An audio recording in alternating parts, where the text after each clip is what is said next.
Hello, everyone. Welcome back to Streaming Alchemy. I'm John Mahoney.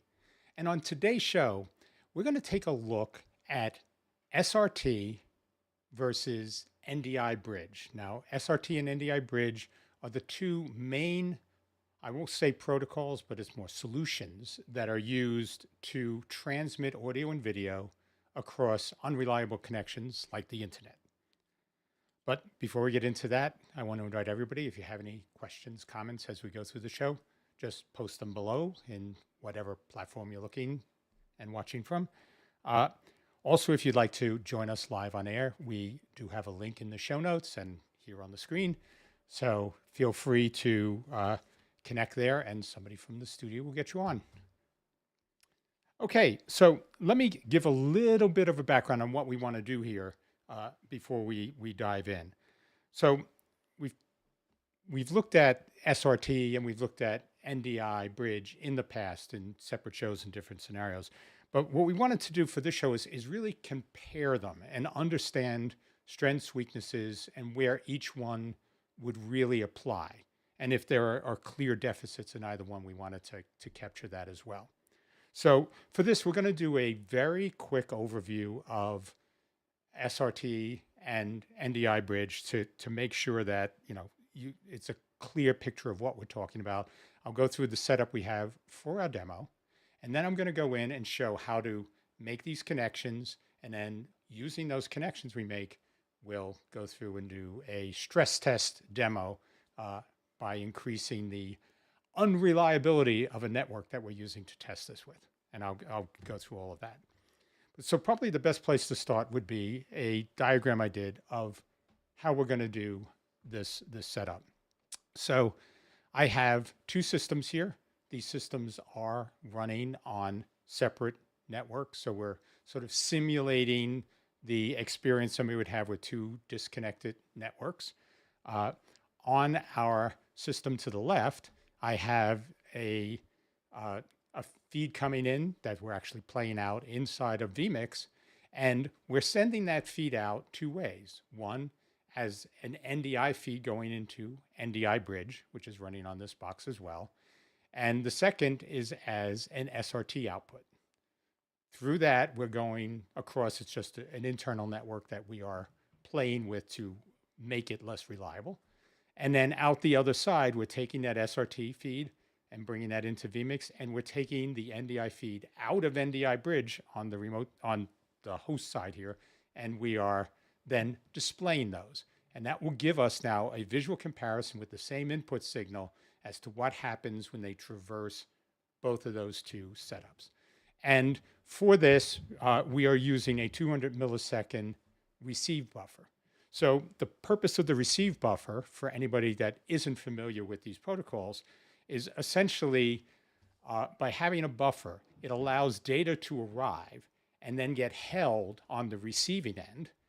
And at the point where, until that buffer is finished, the system still has a chance to go back and receive any packets that were dropped. So effectively, that receive buffer allows you to create a clean stream of frames to send out to the viewing side of the connection.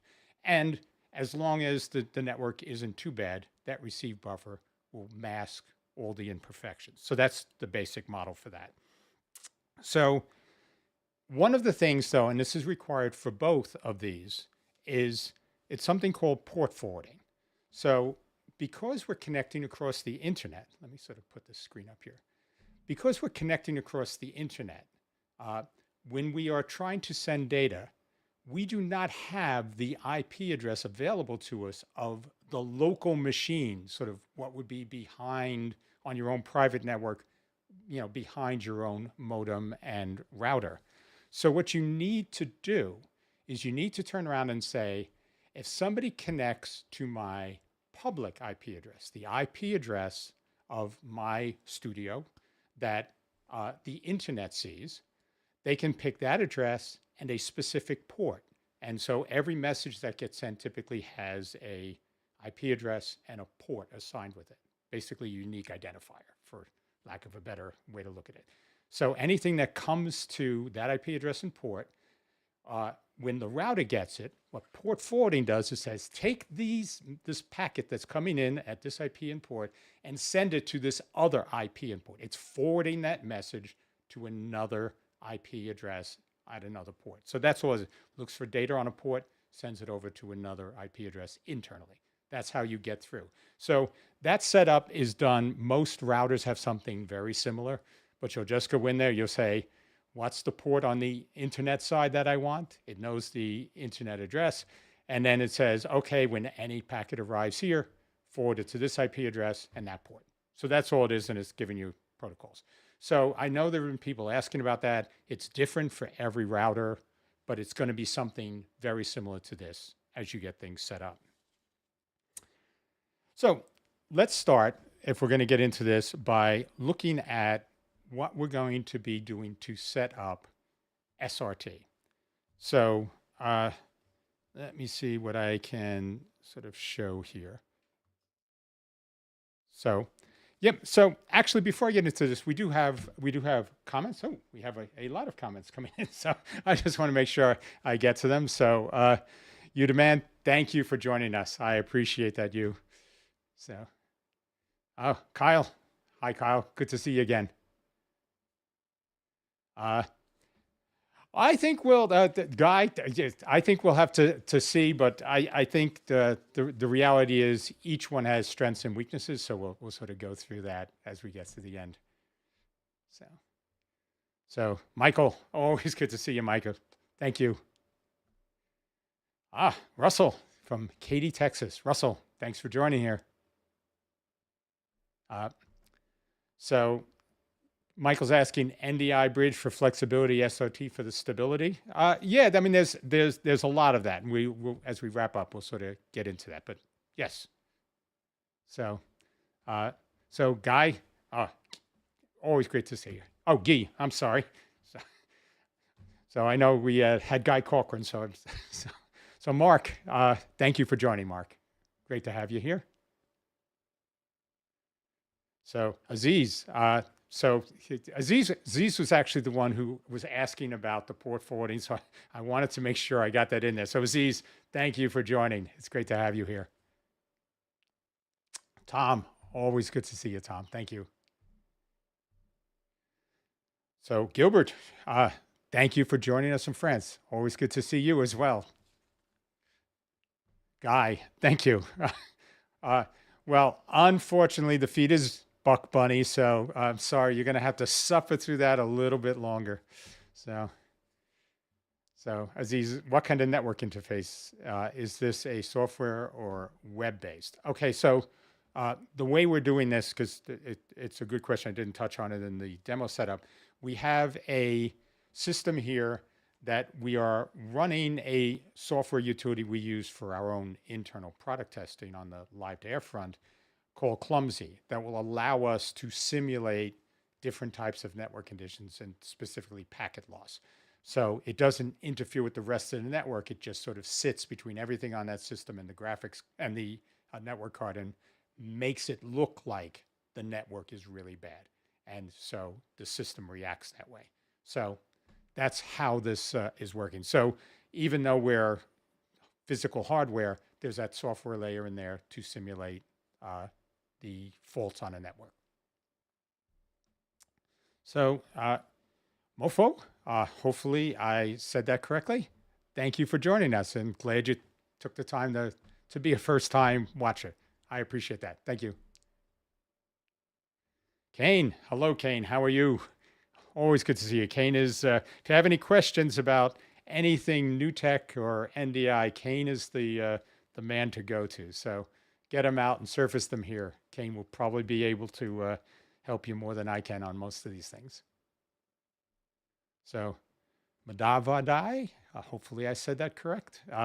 Thank you for joining. So Axa, good to see you. Thank you for joining again. Okay, so let's probably let's just jump in here, and we'll start with SRT. So the way I have this set up, so let me sort of get this out of the way since we're starting with SRT. So we'll sort of slide this down. So if we want to set up SRT, and we have two systems here, there's separate things we have to do. So on the vMix system to the left, that's this one over here, what you have to do is you have to go in and you can go into settings, then over to output, then click on this little gear over here. And what you'll see down here is an enable SRT check mark. So in SRT, the way it works is there's a caller and a listener. So to be clear, though, that has nothing to do with who is sending data. All the caller and listener has to do is who is listening for a connection to happen and who's going to call in to make that connection happen. So in this case, we have the system that's on the right will be the listener, and the system on the left will be the caller. And all I have to do is say, I'm setting myself up as the caller. What is my host IP address? That's the IP address that we are doing that port forward on, if you remember. We set that up. And what port are we doing it on? and what's the milliseconds of latency. That latency is that buffer we set up. We said that's 200 milliseconds. So that's how we have that set up over here. Now, for the receiver side, so see if I can switch over to that. This is my vMix session that I have over here, so there'll be a little of that echo effect possibly coming in. But what you have to do is this is where you add SRT as an input. So if I swing down and I want to add an input, and we'll see this over here, you'd go up here and you say, I'm adding an SRT stream. And when you do that, you can come and say, I want to add a listener, because we said the other side was the caller. And I don't have to do anything. I'm just saying the caller will hit me. So I need to know is the latency and the port they're going to hit me on, and we'll make that connection. And that is exactly how we have this set up. So very straightforward. The most difficult part, if you want to call it that, is just getting the port forward done. Is just getting the port forward done. So you don't have anything special that you need to do with that. But that will make our connection. So that would be it. So now if I were to look at the feed that's coming in, so this is our SRT feed. And as Guy Cochran was worried about, it is Big Buck Bunny. But so you can see, the quality is, really strong. And if I were to set this up so you could sort of look at this across the two systems, you can see that, you can see the latency that's introduced, but, quality and, overall look is very strong here. So that's how we set up the SRT feed. The next thing we want to do is let me just go through how we set up the NDI bridge, because we're basically doing this in an equivalent way. So let me go down here and pull NDI bridge up, and let's see if I can. So, okay, so we have this here. So what we set up is for NDI bridge, we set up a system that is running bridge here, and it is going to basically be the system that joins. So unlike SRT, NDI bridge is a more open, multi-directional protocol. So when I have SRT set up, you can see I have a caller and a listener, and then I publish an SRT stream, and there's somebody else that receives that SRT stream. So it's very directional in how it works. NDI is not. What NDI is essentially doing is creating a bridge between different networks, the bridge nature of it.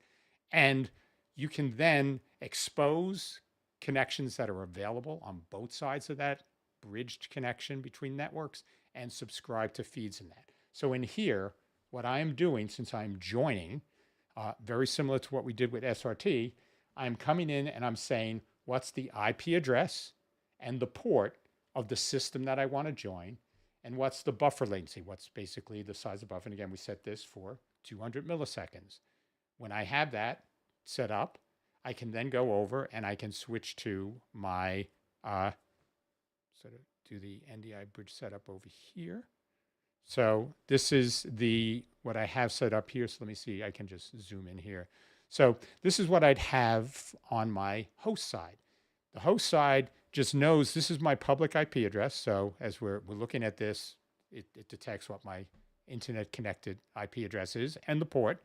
And this connection happens basically when the one side says join and the host starts up. Then that connection just happens automatically. So in this case, though, there's a lot of, that connection opens up a lot of possible further connections for NDI, for tally, for PTZ control, metadata, a lot of other stuff that can move across this connection. So they have big differences, even though they're basically addressing the same general type of, I'll call it problem, but type of challenge of moving data across an unreliable network. So with that set up, what I'd like to do is really show you how these perform under different types of network conditions. So for this demo, I have this set up here.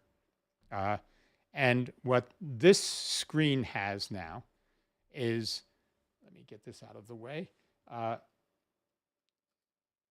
am now showing, this is what I have on my host side. And at the bottom is the SRT feed coming. And at the right is the NDI bridge. So everything looks pretty close and in sync. But I said I'm going to use a tool called Clumsy. So let me sort of slide this in here. And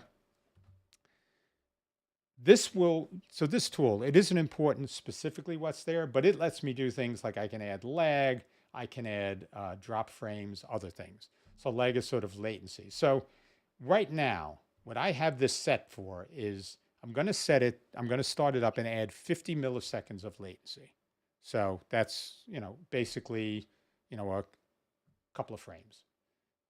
So if I click start, now you can see the impact is very different between what I have with SRT and what I have with NDI Bridge. So SRT handles this fairly smoothly, and NDI Bridge, even though it keeps sort of moving along, isn't handling this anywhere near as well. So if I stop this and let me sort of change this, the other thing I can show, when I drop it, they pick up and recover. The other thing I can look at is drop frames. And to do that, I'm going to start with something really low. I'm going to say that we have 1%. We'll do that there. 1% of the frames are going to be dropped.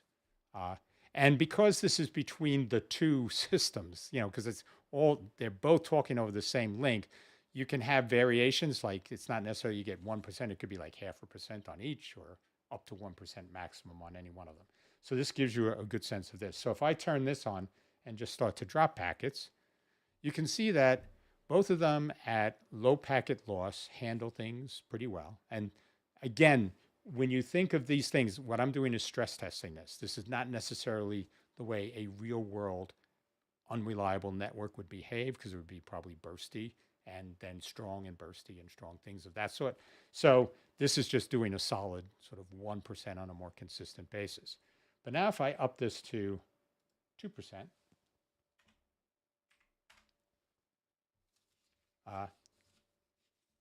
you can now start to see that NDI Bridge is not handling this as well. And that's just, it has different underlying design, which we'll talk about in a moment. But now if I go up to 5%,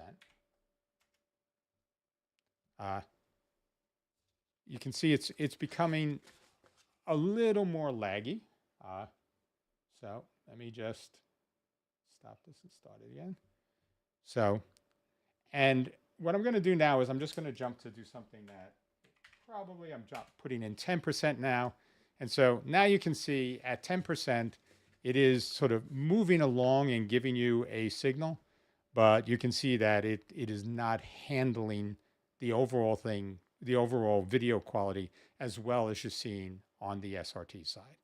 So this is just a question of how the protocols are actually working between these. And in fact, I'm going to do something to give you a sense of, I'm going to set this to 50% packet loss, which is, a ridiculous amount. But so now with this at 50%, you can see artifacting and other things happening in SRT, but it is still delivering a video signal, and the NDI bridge is not. So there are limitations, and I think this, gives a good visual side by side, because it's the same feed from the same system, from the same vMix application, feeding out those two and coming in. So it's a fairly consistent setup for how we could do this. And again, as I said, this is not something that you'd have necessarily in a real world scenario. But now let me just click stop. And this would be, how does this recover? And you can see once you lose the heavy congestion, it seems like both sides recover well and pick up. So if the network is reasonable and it has drops and other things, almost like a wireless network where you typically have a fairly consistent overall bandwidth, but you have drops and peaks and other things that you have to contend with. Both of these could do very well. If you have a really, really bad network, a lot of that would come down, and SRT would definitely do better. So without getting too deep in the woods on this, SRT is using basically, it's using two ways to recover packets. One is ARQ, which is basically automated requests for loading missed packets, and that does numbering and everything. And it uses something called forward error correction. It uses those together. Forward error correction means that you don't have to go back and ask for every packet that gets dropped because there's more information sent per packet. So you trade off bandwidth for a little more robustness with going back and retrieving from errors. So that's how SRT works.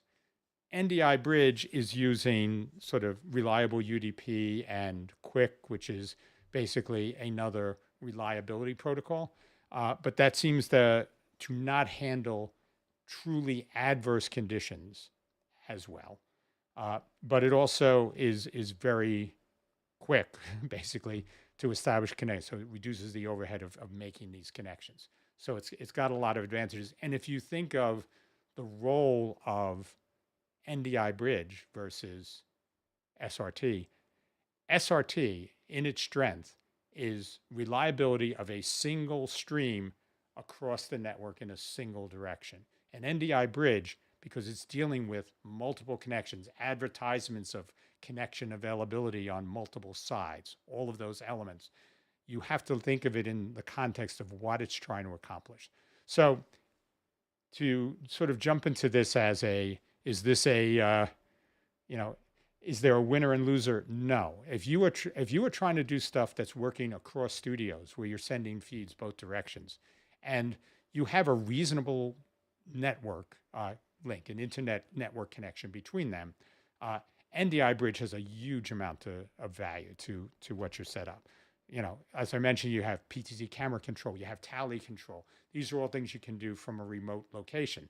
So it would be ideal for something like an insert studio for a news organization where they can have a local thing in New York, for a branch in Washington, D.C. that may be actually switching the news. And that'd be somebody goes and they gets an insert. So that type of thing, those would be excellent for that.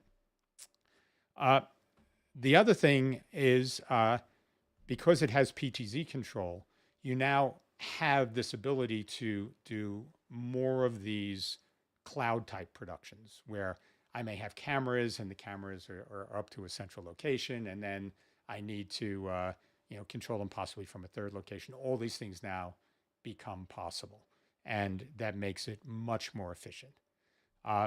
So that's something to keep in mind as you think of this. SRT, great for getting that feed from A to B with the highest quality. NDI Bridge, great for infrastructure, for complex infrastructure, workflow infrastructures that will need multiple points of access and multiple points of publication and consumption. So that's really how I would break this down. It's, visually you can see it, and the reality is that visual thing is probably starker just because we were using a development tool to stress rather than a real world network simulation. But we did that really to push things to the limit as where we can go with this. So before we wrap up, let me see if we have anything else. So Kana said, when you added 50 milliseconds of latency, what was the buffer size of the host side of the NDI bridge? So the buffer size on both the host and the joiner, for lack of a better term, was 200 milliseconds. So we set that up as 200 milliseconds on both sides. So as I said, the tool that we were using, was just a dev tool that we set it up to do that sort of throttle, add lag of 50 milliseconds. So that was what you were seeing there. Stefano. Sorry, my apologies. Stefano, great to see you here. Thanks. So, uh, Aziz is asking, no, both computers are not connected to the same router. So they are connected to two separate subnets, two separate routers. Uh, and, they're the most they'll be bridging in the modem as opposed to going out to the internet. But our point wasn't to necessarily show internet traversal, it was just to show sort of a low reliability network traversal. And there were everything else is identical to how you'd have this set up. So, Abdur, thank you for joining. Good to see you here. Spatial. Thank you for joining, Spatial. Always good to have you be part of the show. So, Guy is asking if the NDI bridge encoder was set at medium. He'd love to see it at ultra. Okay. Let's see what I can do. Give me a second. So. Let's see if we can switch back over here. And so if I go in to the encoder settings, right now it is set at medium.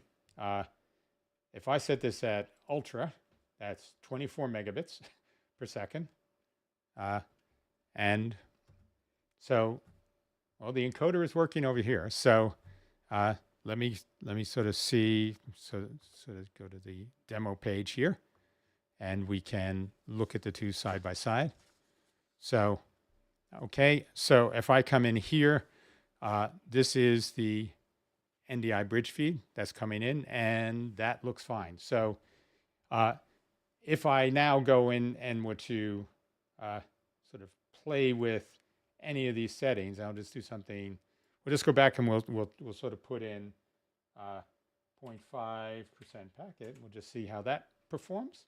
And I'll just start that up. So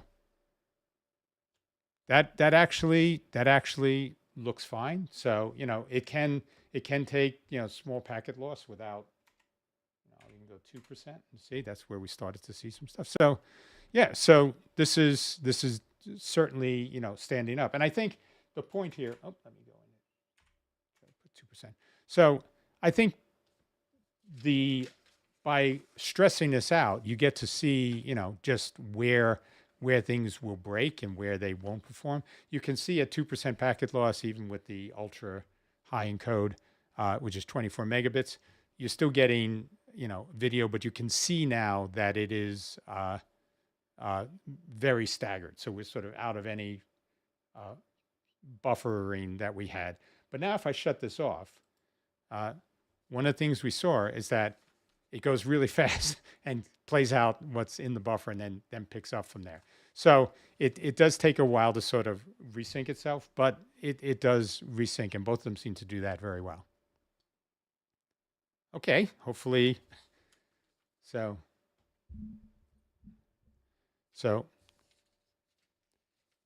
okay, yes. So I apologize for that. I need to sort of reposition this mic. I'm just doing more over here. So apologies for that. Thank you for letting me know. I'll try to be more aware of that. Okay. All right. So Aziz is saying, does it matter how many people receive the SRT signal? So the way SRT works is unlike NDI, you can have multiple people receiving. As far as I know, it is a one-to-one, one-directional connection. So when I set this up for SRT, it starts in system A and ends up in system B. And there has to be a receiver for that. So I am not sure if you're talking about like VLC, if there is a way to look at that. But I mean, there are a lot of applications out there that can work with SRT. There's SRT mini server, which I know many people speak very highly of, which will allow you to do some stuff there.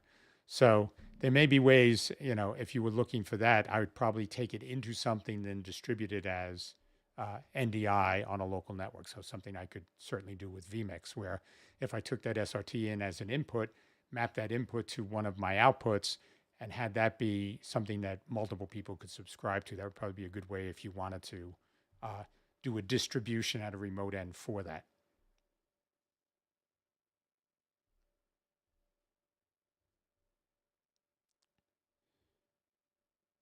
So Kane is saying, what I want to know is that the NDI reliable UDP protocol doesn't use forward error correction. So it's important the buffer size be large. If I cut off the end of this, can you?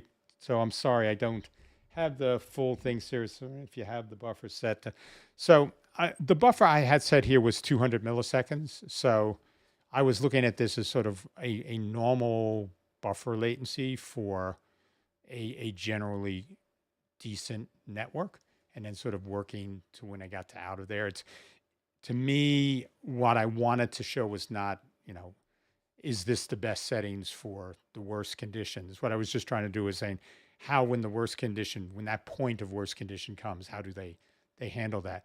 But yeah, I mean, because we were talking about this, and this is not something that I know for a fact, so I don't want to posit that this is, necessarily accurate, but forward error correction will handle corrections without retransmissions. So it is possible that some of the things that we saw were exacerbated by the number of retransmissions that would then queue up and have to go out to satisfy the drop packets in the stress test.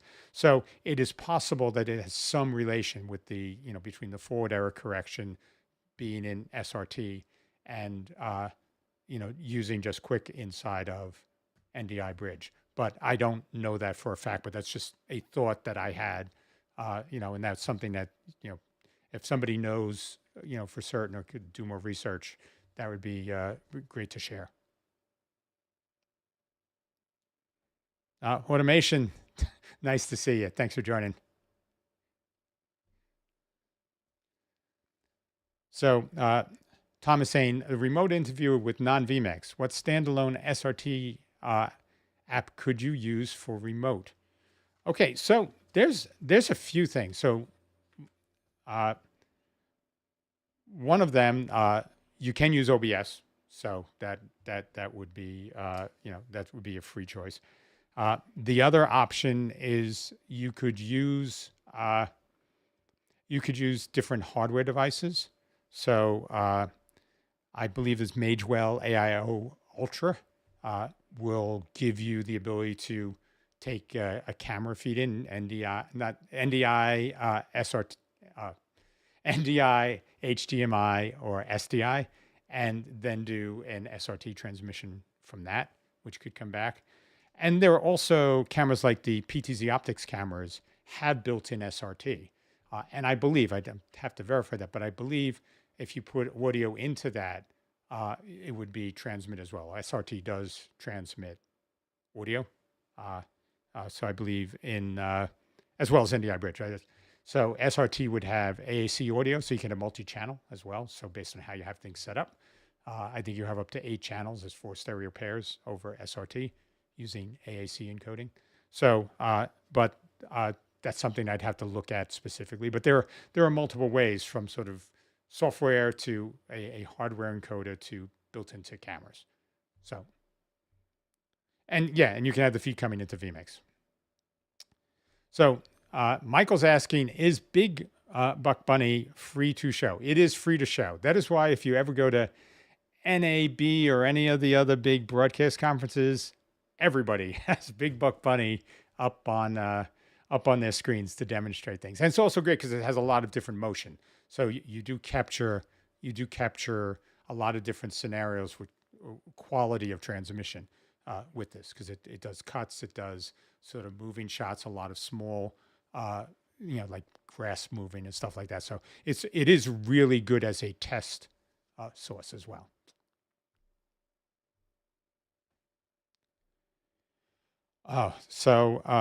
Stefano is asking if I know any good free mobile SRT service. So I don't know directly, and I'm sorry I wasn't, I didn't really have a strong thought on that. I know there is a free SRT transmitter for iOS on your phone, which would allow you to stream SRT from your phone back to a location. I'm sorry if somebody else knows it and can post it in the comments, but it is that is one thing. I'm not exactly sure exactly how that would work though in terms of the full setup. Uh, so Martin Lang is talking about Madewell Control Hub, which is their cloud. So yeah, I mean there are many solutions, and SRT, because it is sort of it's a publicly licensed, I won't say public domain, it's publicly licensed protocol that people can freely embed. It does have a good pickup across a lot of different products. Thank you, Martin.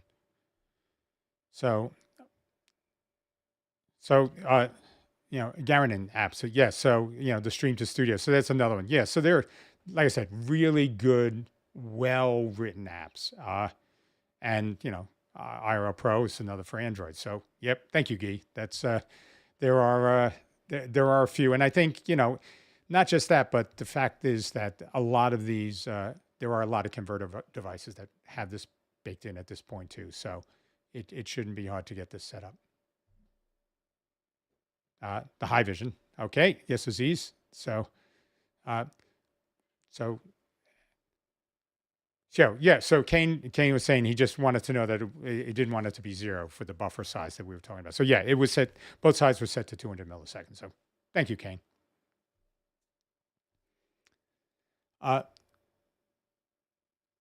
Let's see. Did you also mention to have static IP in case finding a different solution instead of bridge solution? So in most scenarios, I mean, if you wanted to do this despite, general changes that could happen, my general philosophy, if you're setting up cameras or devices that need to have a fixed IP address, you can actually do that in your DHCP, which is when a device starts up, it goes to a central server called a DHCP server and asks for an IP address. You can actually use, there is a hardware address called the MAC address of the network card that's in each one of these devices that's unique to that device. You can take and set up a map to say, anytime this device asks me for an IP address, send it this IP address. So you can effectively get the benefits of a consistent static IP address. But then if you were to take that camera or computer and plug it into another network, it would still work with DHCP normally, and you could still get an IP address and go out to the internet or whatever else in that other environment. So that would be the normal recommendation I'd have for people that want to set that type of scenario up, where you want that fixed IP address so you know it's that, but only when I'm in my studio. So, all right then. So what I'd like to do is, why don't we switch over to our post show? Thank you everybody for all the questions and for joining with us. This was a lot of fun to do this side by side comparison. I don't do a lot of those, but this is always a fun thing to do.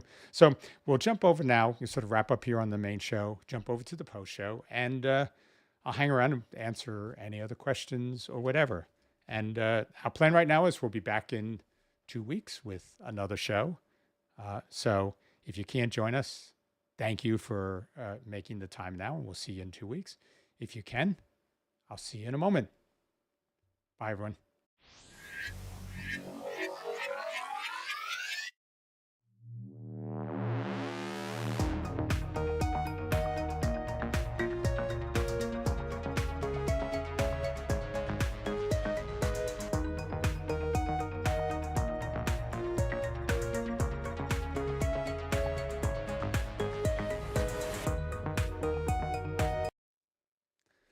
Hi, everyone. Welcome back to the post show.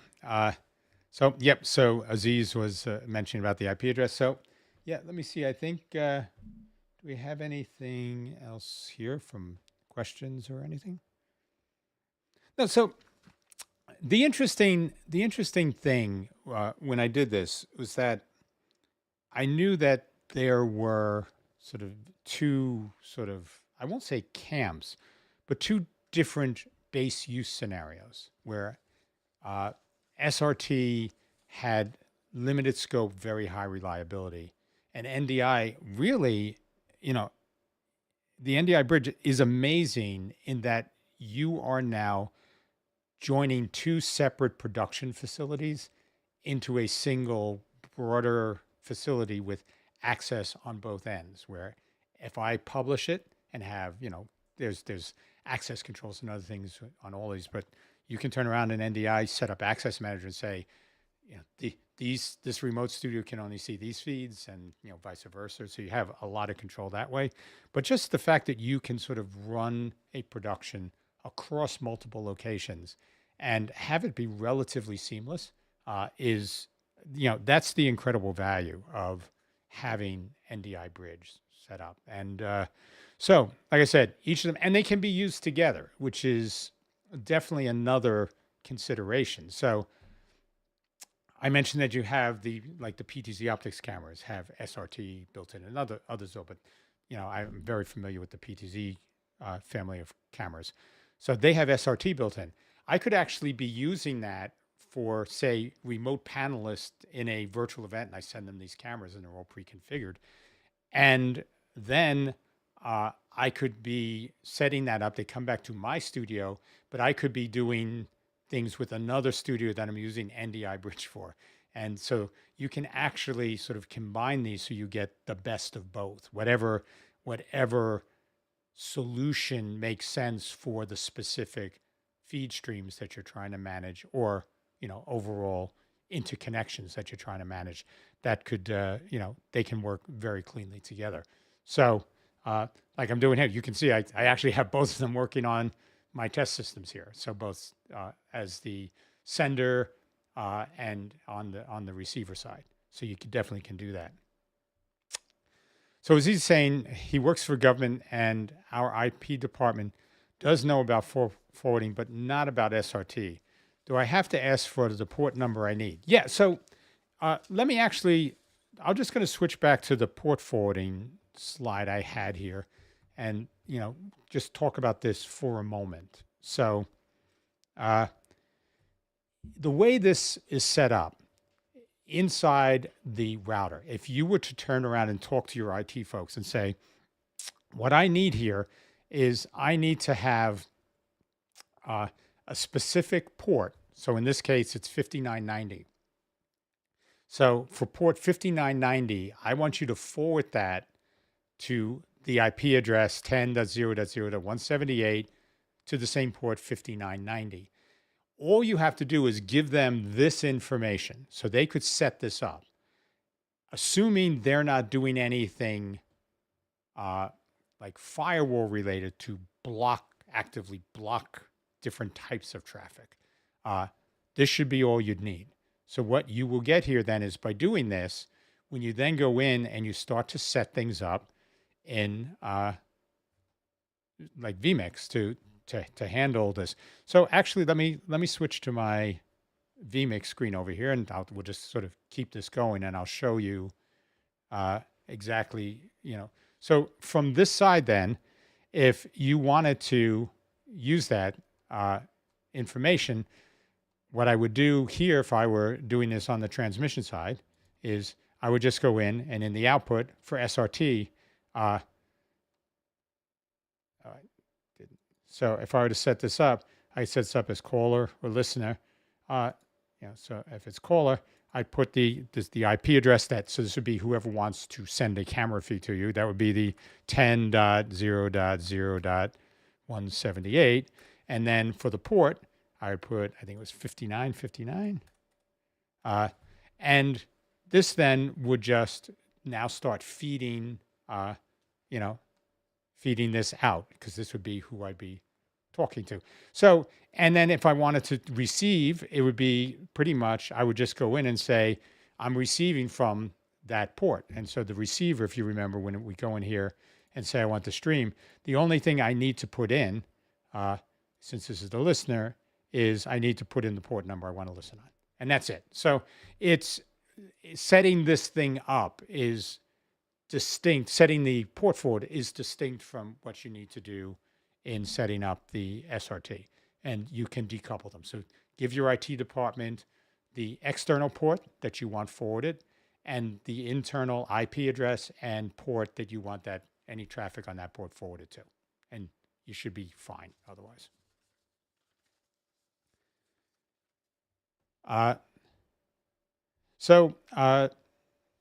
Yeah, I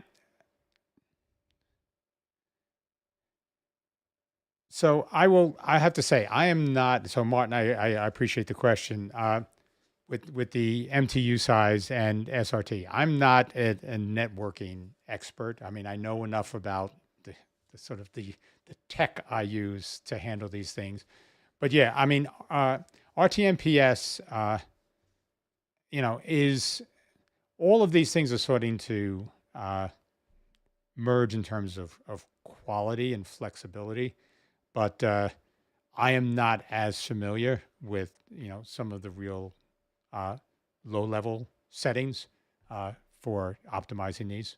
But again, all of these are essentially based on UDP one way or another. So apologies, I couldn't give you a more substantive response to that, but I don't want to speak outside of my own, comfort zone with what I'm, comfortable knowledge-wise with. So, AXA, well, thank you. There's a lot of really cool people here that I get to do this with. So, I just get to be the person in front of the camera, but I am very grateful for the whole team here as well. So, thanks, AXA. All right then. If there are any other questions, just get them posted. I did have a couple of other things to touch. Oh, Guy's actually touching on one of them. So yeah, SRT only needs one side to do port forwarding, and that's true for NDI Bridge as well. And not only that, with the way more modern flavors of SRT are set up, you just do one port forward and you can route multiple streams through that. So it gives you, it gives you lots of ways to handle an SRT mini server. Yep. So thanks, Guy. So that's, that's one of the things that, is definitely, it makes a lot of this setup easier. So as Aziz was talking about, where he wants to get his IT staff to set up and do a port forward, you can use that, with some flexibility for, managing multiple streams through that. So Tony, haven't seen you, huh, Tony? Hope all is well. So he's got on late, both SRT and NDI Bridge. If you have panel discussion at a conference with 3 cameras, they arrive to your TriCaster at different times. How do you keep them in sync to cut between? So the good answers are the expensive answers.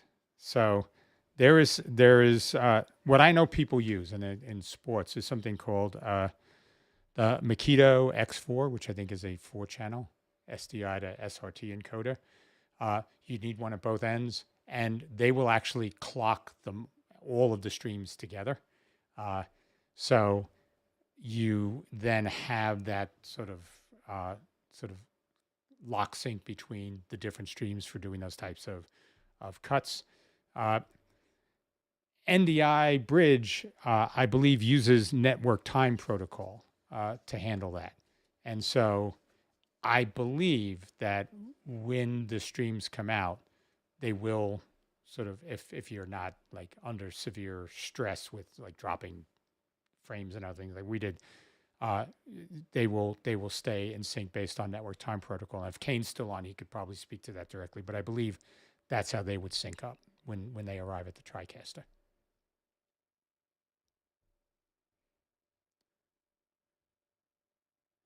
So the short answer is it depends. If all of the switches are all part of the same subnetwork, you will probably add latency, but it probably should work. I am that there are so many outlier cases in physical networking that I'm not going to give that as an absolute. But if they are sort of doing some sort of translation or routing traffic across those switches, probably not. If you have to do, address space translation or anything like that for packet traversal, most of those things will not let you work reliably with these types of protocols. Or if they do, they have a sort of single hop type of capability. So yeah, I mean, my take is yes, but I would, I'd validate that to make sure it works and you understand the properties of that, so that if you have to add additional latency, additional millisecond buffer size, that you accommodate that as well. So Tony, you're quite welcome. Thanks for the question.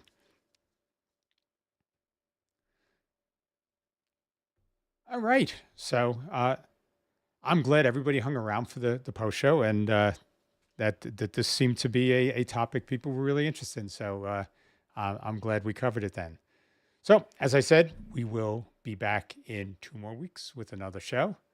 So until then, thank you, everyone. Be safe, be well. See you then.